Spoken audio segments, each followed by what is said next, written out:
আসসালামু আলাইকুম, welcome back to my channel. বরাবরের মতো আরও একটি নতুন দিনের নতুন ব্লগ নিয়ে হাজির হলাম আপনাদের মাঝে। আশা করছি যে যেখান থেকে ভিডিওটি দেখছেন সবাই অনেক বেশি ভালো আছেন। আলহামদুলিল্লাহ, আমি আমার পরিবার নিয়ে আল্লাহর রহমতে ভালো আছি। তো আজকের ভিডিওটি সকালবেলা থেকে শুরু করলাম, সকালের নাস্তা তৈরি করা দিয়ে। তো এখানে হচ্ছে পিঠা বাছতেছি। তো গ্রাম থেকে পিঠা নিয়ে আসছিলাম, আমার আম্মা যে বানিয়ে দিছিল দুই ধরনের পিঠা। তো একটা হচ্ছে মাংস পিঠা আর দুধ দিয়ে নারিকেল দিয়ে একটা তৈরি করে। তো দুই ধরনের পিঠা এখানে। তো প্রথমে আমি নারিকেলের পিঠাটা ভাজতেছি, তারপরে হচ্ছে মাংস পিঠা ভাজবো। তো সৈকত তো এই পিঠাগুলো খুবই পছন্দ করে, বিশেষ করে নারিকেলের পিঠা ওইটা খুবই পছন্দ করে। এর জন্য যখনই আমি গ্রামে যাই তখনই আমার আম্মা পিঠা বানিয়ে পাঠিয়ে দেয়, মানে আমার সঙ্গে দিয়ে দেয়। যে সৈকত তো বেশি যেতে পারে না, পড়ালেখা আছে। তো এই তো পিঠাগুলো ভাজা শেষ। তো এখানে এই যে মাংস পিঠা ভেজে রেখে দিছি একটা প্লেটে, আর একটার মধ্যে হচ্ছে নারিকেলের পিঠা। তো আপনাদের ভাইয়াকে একটা পরীক্ষা দিছি। তো মাংস পিঠার সাথে একটা পিঠা নারিকেলের পিঠা মিশে গেছে। তো এটা বলতেছি যে কোনটা বের করো। পরে সে বের করতে পারছে, ওই যে ভেঙে রেখে দিছে। তো পিঠাটা হচ্ছে নারিকেলের পিঠা। এই পিঠাটা খেতে এত মজা, একসময় আপনাদের সঙ্গে শেয়ার করব। এই যে পিঠাটার ভিতরে এরকম। তো আমার আম্মা দুধ শুকিয়ে তারপরে নারিকেল দিয়ে পিঠাটা বানায়, মানে খেতে খুবই মজা লাগে। তো এই তো নাস্তা করা শেষ।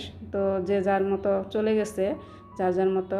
আপনাদের ভাইয়া অফিসে চলে গেছে, আর সৈকত হচ্ছে ভার্সিটিতে চলে গেছে। তো যাওয়ার পরে এই যে দেখেন প্রচুর বৃষ্টি হইতেছে। বৃষ্টি হলেতে আমার মনটা এমনিতেই ভালো হয়ে যায়, আমার খুবই ভালো লাগে।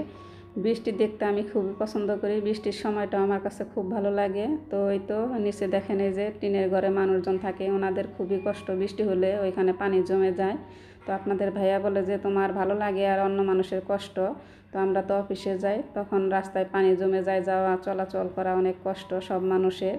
এই জিনিসটা আবার খুব খারাপ লাগে। আবার বৃষ্টি না হলে তো চলে না। এই তো দেখেন বিছানার মধ্যে কাপড় টাপড় মানে জমিয়ে রাখছে, এগুলো গুছাইতেছি বারান্দা থেকে এনে। আর এদিকে দেখেন এই যে গ্রাম থেকে আসছি, ব্যাগের মধ্যে সব কাপড় চোপড় রয়ে গেছে। তো বিয়ে খাওয়া হয়েছে, ওইগুলো রোদে দেওয়া দরকার কাপড়, তারপরে গুছিয়ে আলমারিতে রেখে দিতে হবে। তো বৃষ্টির কারণে ওইগুলো আর পারতেছি না। আর এই আজকের ভিডিওটি তো কয়েকদিন আগেরই। তো এই তো সব ঘরের মোটামুটি কিছু কাজকর্ম শেষ দিয়ে আবার এইখানে যে গ্রাম থেকে আম নিয়ে আসছি আমি, আমাদের বাড়ির গাছের আম। তো এই আমগুলো আর মানে গোছানো হয় নাই, গতকাল যে আসছি। তো আমগুলো যে বের করতেছি, একটু মানে কেমন জানি ঘেমে গেছে। তো ভাবলাম যে আগে বের করে নে। আর এই আমগুলো কিন্তু মাশাল্লাহ অনেক মিষ্টি। তো এই আমগুলো হচ্ছে আম্রপালি। তো প্রতি বছরে আমাদের গাছে মাশাল্লাহ অনেক আম ধরে, আর আমগুলো প্রচুর মিষ্টি। তো আমের মিষ্টি স্বাদ কিন্তু মাটির জন্য হয়। আমাদের বাড়িতে কিন্তু একটা ফজলি আম গাছ ছিল, অনেক বড়। তো প্রতি বছরে অনেক আম ধরতো। এবার মনে হয় কেটে ফেলছে, অনেক বছর আগের, মানে আমরা জন্মের পর থেকেই দেখতেছি, বুদ্ধি হওয়ার পর থেকে, যে আমাদের বাড়িতে একটা ফজলি আম গাছ আছে। অনেক বড় বড় আম হতো, অনেক মজার আম ছিল। তো ওই গাছের আমের মানে চারা অন্য জায়গায় লাগাইছে, কিন্তু ওই ওই আমের মতো আর হয় না। তো মাটির জন্য কিন্তু এইরকম হয়, অনেকবার লাগানোর চেষ্টা করছে কিন্তু আম আর ওই রকম হয়ই না। তো মাটির জন্য কিন্তু আমের স্বাদ হয়। তো আমাদের এই আম্রপালিগুলো অনেক মজা। আপনাদের ভাইয়া বলে যে আমগুলোর স্বাদ অনেক, মানে এত মিষ্টি। কিনা আনে কিন্তু অত মিষ্টি পাওয়া যায় না, যতই ভালো হোক তারপরে আমাদের এই আমের মতো পাওয়া যায় না। তো তারপরেও আমার ছেলে কেন জানি বাড়ির আম পছন্দ করে না, বলে যে বাড়ির আম খেতে আমার কাছে বেশি ভালো লাগে না, স্পেশাল মানুষ আর কি, ওর জন্য আবার আম কিনে আনতে হবে। তো এই তো আমগুলো বের করে গুছিয়ে রেখে তারপরে আবার চলে আসলাম আরেকটি কাজ করতে। এই যে আপনাদের ভাইয়া গতকাল দারচিনি কিনে নিয়ে আসতে, তো দারচিনি শেষ হয়ে গেছে। তো এইগুলো আমি ভালো করে মুছে তারপরে ছোট ছোট করে কেটে পিস করে রাখতেছি। তো ধুয়ে দিলে তো বৃষ্টির মধ্যে শুকাবে না, তো আমি ভালো করে মুছে রাখতেছি। রান্না করার সময় ধুয়ে দিয়ে রান্না করব, আর বেশিরভাগ সময় আমি এইভাবে রাখি, ধুয়ে রাখি না। যখন রান্না করি তখন আমি ধুয়ে ব্যবহার করি আর কি। তো রোদ পাবো কোথায়, আমাদের তো ছাদে যেতে দেয় না। এর জন্য আমি সব সময় এইভাবে মুছে তারপরে আমি বয়ামে রেখে দিই। তো পরে রান্না করার সময় আমি ধুয়ে দিয়ে রান্না করি। তো এই তো সবগুলা কিন্তু আমার এই যে এরকম ছোটো ছোটো টুকরো করা শেষ। এখন আমি একটা বয়ামে রেখে দিতেছি। সব সময় আমি এইটার মধ্যেই এই দারচিনি রেখে দিই, অনেক আগের। এটা সৈকত চিপস খাইছিল, তো খাওয়ার পর আর ফেলে দেয় নাই। তখন দেখতে অনেক সুন্দর ছিল, তারপর থেকে আমি এটাই ব্যবহার করি, আমার কাছে ভালো লাগে। তো এখন হচ্ছে শোকেসটা মোছামুছি করতে চলে আসছি। তো ঘরের মোটামুটি সব কাজকর্ম সকালবেলা থেকে পর্যন্ত শেষ দিলাম। তো গ্রামে গেলে তো কাজের কোনো শেষ নাই, একটার পর একটা জমে থাকে, ওইগুলা সব শেষ করতে হয়। বিশেষ করে কাপড় অনেকগুলা জমা হয়েছিল, তো 2 দিন যাবৎ শুধু ভাঁজই করতেছি, সবগুলো গুছিয়ে গুছিয়ে রাখতেছি। তো গুছিয়ে রাখতে গেলেও কিন্তু সমস্যা, এক একজনেরটা কোথায় রাখি এক একজনে খুঁজে পায় না, বাপ বেটা ওরটা ওর ডয়ারে যায় এরকম আর কি। তো খোঁজাখুঁজি করতে হয়। তো এখন হচ্ছে যে শোকেজের একটা জিনিস আমি হঠাৎ করে পেয়ে গেছি, তো শোকেজটা মুছা দিতে আসছি। আর আপনাদের ভাইও বলে গেছে যে শোকেজের এই জিনিসটা হারাইছে, মানে চাবি হারাইছে। তো কিছুদিন যাবৎ পাওয়া যেতেছে না, একটা চাবি আছে। তো শোকেজের 2টা দরজা খোলা আর একটা দরজা বন্ধ আছে আর কি, এর জন্য চাবি পাইতেছি না, কোথায় গেল। তো কয়েকদিন যাবৎ খুঁজে পাইতেছি না। তো এই যে শোকেজটা মোছামুছি করলাম, ভাবলাম যে একটু ভালো করে খুঁজি, তো এই যে পেয়ে গেছি। তো এই একটা পাইতে মানে একটা খুঁজতে গিয়ে আর একটা ম্যাজিকের মতো পেয়ে গেছি। 2 মাস 3 মাস আগে একটা জিনিস হারাইছে আমার, তো ওই জিনিসটা কোনোভাবেই খুঁজে পাইতেছি না, অনেক খোঁজাখুঁজি করছি। তো এই যে শোকেজের মাঝখানের দরজাটা কিন্তু লাগানো, আর এই যে চাবি একটা এখানে, তো আর একটা চাবি যে পাওয়া গেল আজকে, এটা যে এখানে এসেছিলো, কিন্তু ওই চাবিটা পাইতেছি না। হঠাৎ করে যে মানে শোকেজ মুছতে এসে পাইলাম। তো আজকে হচ্ছে জিনিসটা খুব সহজে ম্যাজিকের মতো পেয়ে গেলাম। এই যে দেখতে পাচ্ছেন একটা এখানে বাটি উপর হয়েছিল, এই বাটিটা আমি সোজা করতে গেছি, তো নিচে দেখি যে যেটা এই জিনিসটা হলো লাইটের চার্জার, টর্চ লাইট যা আছে ওই টর্চ লাইটের চার্জার। তো এটা 3 মাস যাবত খুঁজতেছি, কোনোভাবেই পাইতেছি না। তো আজকে হঠাৎ করে পেয়ে গেলাম। তো 2-3 মাস আগে কিন্তু রোজার ঈদ করতে টুন্টু সোনাকে নিয়ে গ্রামে গেছিলাম, তো তখন এটা নিয়ে গেছিলাম। তারপরে আমি নিয়ে আসছি, আমার মনে পড়ে, আসার পর থেকে এই যে খুঁজতেছি আর পাই না। তো এটা হচ্ছে হয়তো টুন্টু সোনা এখানে রাখছে, ও খেলা করছে জিনিস নিয়ে, তখন হয়তো আরও হাত থেকে আমি রাখছি, না হয়ে রাখছে।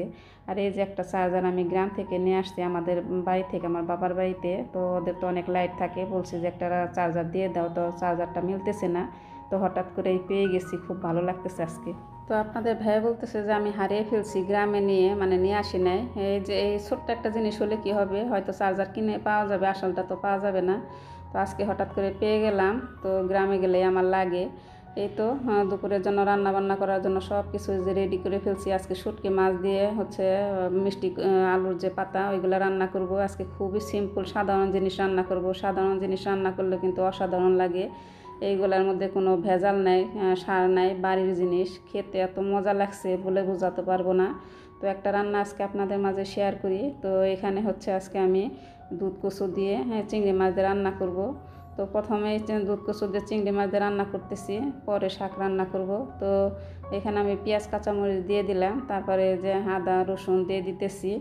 তো এই দুধ কচু কিন্তু আমার কাছে খুবই ভালো লাগে। তো অনেক আপুরাই অনেক আগে মানে রান্না শেয়ার করছিলাম, বলছে যে আমরা এইভাবে খাই না, অন্যভাবে খাই। তো আমরা সবসময় মাছ দিয়ে রান্না করি, চিংড়ি মাছ দিয়ে, তারপরে হচ্ছে ইলিশ মাছ দিয়ে। আমার কাছে তো ইলিশ মাছ দিয়ে খুবই ভালো লাগে, আমাদের সৈকত খুবই পছন্দ করে ইলিশ মাছ দিয়ে। আর ছোটো মাছ দিয়ে চচ্চড়ি ভালো লাগে, যেভাবে রান্না করেন ওইভাবে ভালো লাগে। তো আজকে আমি চিংড়ি মাছ দিয়ে ভুনা করব, ভুনা একটু ভেজা ভেজা করবো আর কি। তো এইভাবেই রান্না করলেও ভালো লাগে। আজকে চিংড়ি মাছ আছে, ভাবলাম যে আজকে চিংড়ি মাছ দিয়ে কচু দিয়ে রান্না করি। তো এই যে সব মশলায় অল্প অল্প করে দিয়ে দিলাম। এই কচুর মধ্যে বেশি মশলা লাগে না, বেশি মশলা দিলেও খেতে ভালো লাগে না, কম মশলাও না, মিডিয়ামভাবে মশলা দিতে হয়। তো এই যে মশলা দিয়ে তারপরে হচ্ছে চিংড়ি মাছ দিয়ে দিলাম, এখন আমি একটু কষিয়ে নেব। তো এই তো কষানো শেষ, তারপরে হচ্ছে আমি এখন কচুগুলা দিয়ে দিব। আর কচুগুলা রান্না করতে একদমই সময় লাগে না, একবারে ফ্রেশ, তো গ্রামের টাটকা জিনিস এইগুলা। এই জিনিসগুলা খেতে যে কি মজা লাগে, তো সবাই কিন্তু এর মজা বুঝে না, অনেকে খাওয়াও জানে না এই কচুগুলা। তো গ্রামে কিন্তু প্রতিটা বাড়িতেই কচু গাছ আছে, প্রতিটা বাড়িতে আছে। গ্রামে একদিন বাজার না করলেও কিন্তু চলে, 7 দিন বাজার না করলেও তাদের চলে। মানে এদিক ওদিক গেলেই একটা না একটা জিনিস বের হয়, পেঁপে লাগানো থাকে, কচু লাগানো থাকে, তারপরে হচ্ছে শাকসবজি বিভিন্ন কিছু থাকে। আর শহরে তো তা না, একদিন বাজার না করলে চলে না তাদের। তো আমাদের বাড়িতে এরকম মানে কচু গাছ আছে অনেক, পেঁপে গাছও আছে। তো আমি এই জিনিসগুলো পছন্দ করি, হঠাৎ করে চোখে পড়ছে আমাদের বাড়িতে আছে। তো আসার সময় মনে থাকে না, পরে আমার আম্মা বলতেছে যে নিয়ে যাও, বেশি করে দিয়ে দিতে চাইছিল, তো অল্প করে নিয়ে আসছি। আর এই তো আমার রান্না শেষ, ভুনা করে ফেললাম, একেবারে অল্প হয়ে গেছে। তো যে নিয়ে আসতে কষ্ট, গ্রাম থেকে জিনিসপত্র কিন্তু আনলে তো খাওয়া যায় মজা করে। তো এই তো যে রান্না করে ফেললাম, তো আজকে একটা রান্নায় শেয়ার করলাম। এই তো আমার রান্না বান্না শেষ। তো শুটকি মাছ দিয়ে আর মিষ্টি আলুর যে পাতা ওইটা রান্না করছি, তো অসম্ভব মজা হয়েছিল। আজকের ভিডিওটি আমার প্রিয় ভাই আপুদের কাছে কেমন লাগলো কমেন্টস করে জানাতে ভুলবেন না। যারা নতুন দেখলেন, যদি ভালো লাগে লাইক দিয়ে সাবস্ক্রাইব করে পাশে থাকবেন। তো আজকের মতো আল্লাহ হাফেজ।